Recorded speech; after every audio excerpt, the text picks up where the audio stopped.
Indian housewives quantifiably hold more gold in the Bank of England ever since the infamous Gordon Brown sold his country's gold at the very bottom back in the 80s.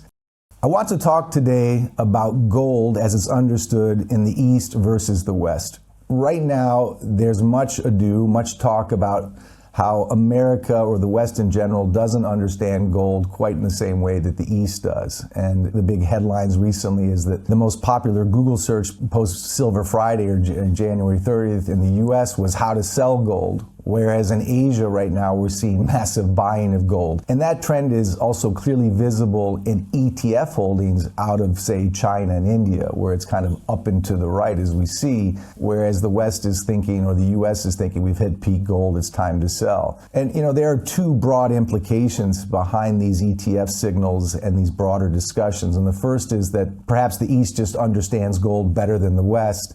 And the second implication also is that the East fundamentally understands gold as a preservation asset, whereas the West still sees gold or silver as mere speculation, trend, or momentum trades. And as to this, I want to get back to this East versus West understanding of gold. Again, I want to repeat that in China and India, and even now in Japan, the citizens are encouraged, even at these prices, consistently buy gold because they still understand this as just the first or second chapter in gold and silver. And again, the US is more popular looking at ways to get out of the trade. I think this reflects a misunderstanding of gold in the West is more of a speculation rather than preservation asset. In the US, in my experience, investors in general, and this is true globally, investors in general tend to buy at tops, and they look at sentiment and momentum to confirm their trade and give them confidence.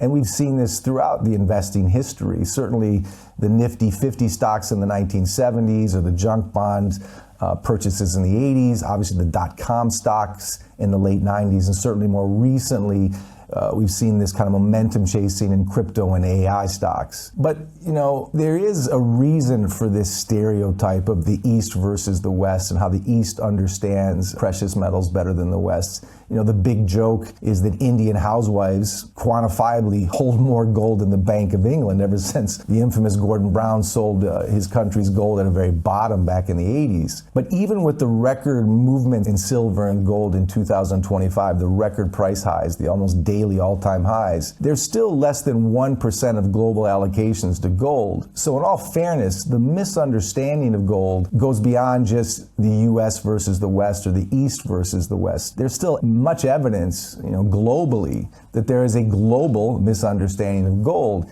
And yet, there is a noticeable difference as you move east toward developing economies, which have a generational experience of extreme inflation many times, and that there gold is more understood. And I've seen this in my own travels. I've seen this whether it's from Istanbul to Mumbai or Southeast Asia to Shanghai. The conversations about gold tend to be more common, more sophisticated, and more preservationist in mind. And so overall, there's clearly a more longer-term and preservationist mindset and understanding as you head east. And I want to explain this divergence, because when I look at US investors in particular, or Western investors in general, I see a handful of key reasons for this kind of distinction in how we look at gold. And certainly I come at this as a US investor myself. In my generation, investors, certainly the Gen X, but overall US investors haven't really experienced extreme inflation. Of course, I remember being in the back of my parents' car during the gas lines of the 70s and the Volcker era, but I was hardly a sophisticated investor at this time. But as I've grown older and grown up into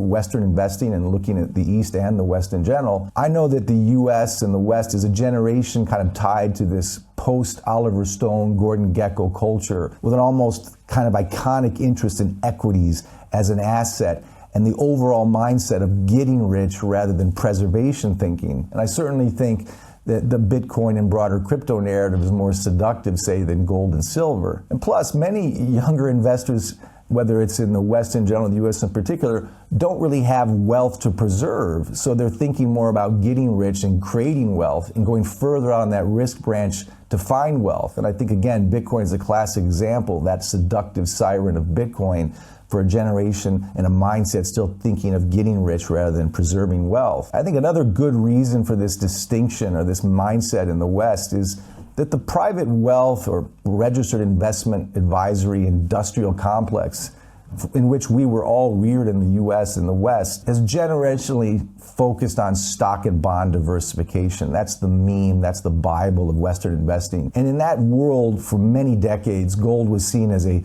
pawn shop asset or something too volatile. Of course, this is objectively and quantifiably a false narrative. Gold has literally outperformed the S&P over the last quarter of a century in total return terms. So this narrative, although incorrect, was clearly part of the zeitgeist. Stocks, bonds, diversification, and gold was just not part of that narrative. And I think that was an incorrect narrative, but nevertheless a sticky one. We're also, when you look at U.S. or Western investors, we're shaped, certainly in the U.S., by being the home of the world reserve currency. And for a generation, the famous Connolly quote that it's our currency, your problem, there was an arrogance about the U.S. and the U.S. dollar and U.S. markets, that we can export our inflation. The world reserve currency is going to be absorbed by the petrodollar, or the eurodollar, or the SWIFT system.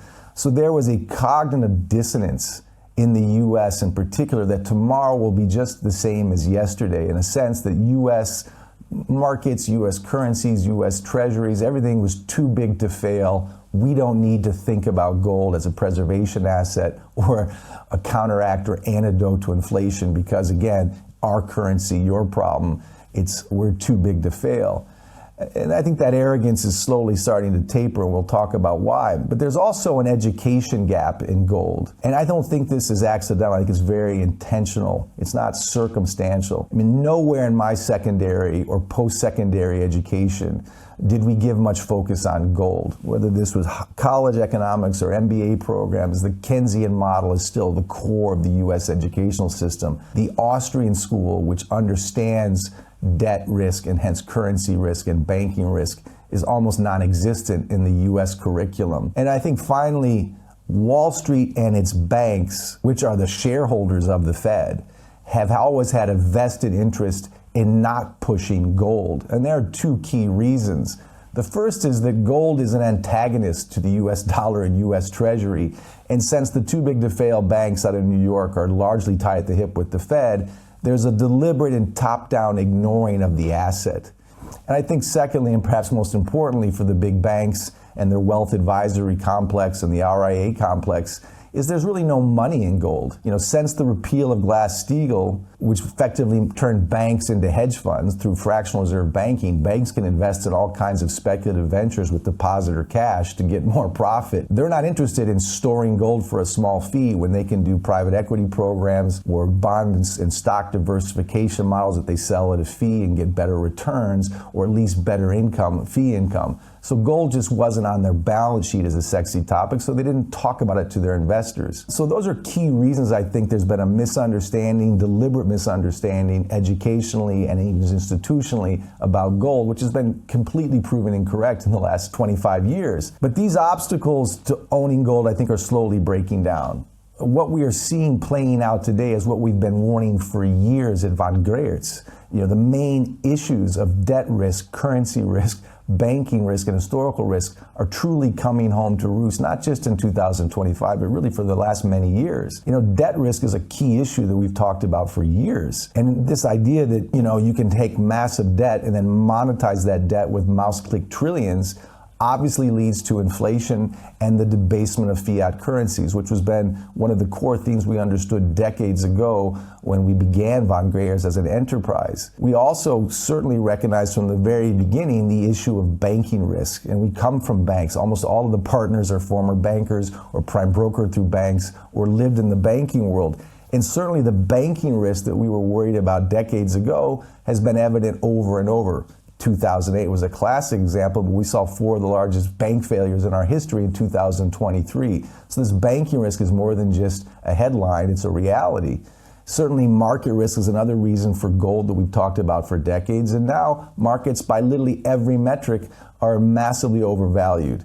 And of course, most importantly, probably and most misunderstood, is historical risk. These are the things we've been talking about and writing about and trying to pound our fists for decades as well. And history confirms that all debt-based systems inevitably destroy their currencies, and that gold finally gets the final say. And again, as we've written, this is true from ancient Rome to 18th century France to Weimar Germany. And yes, even the United States of America, the home of the world reserve currency. I think for years the USA seemed to be immune. They lived in this cognitive dissonance that the US was somehow immune and immortal to such risks and such inflation, and that trust was still supreme in this fiat-backed trust and faith US dollar. But clearly that trust is changing. The debt levels in the USA at 38 trillion are extraordinary. That it's really an abstraction. They're clearly unpayable.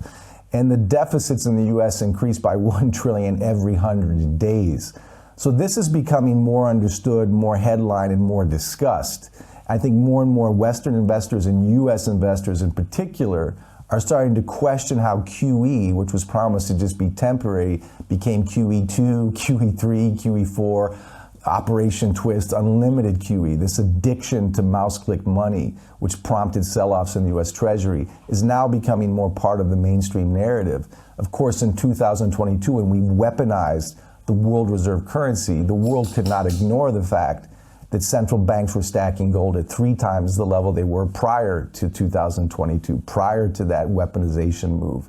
And of course, the BRICS de-dollarization trends kicked in earnest post-2022.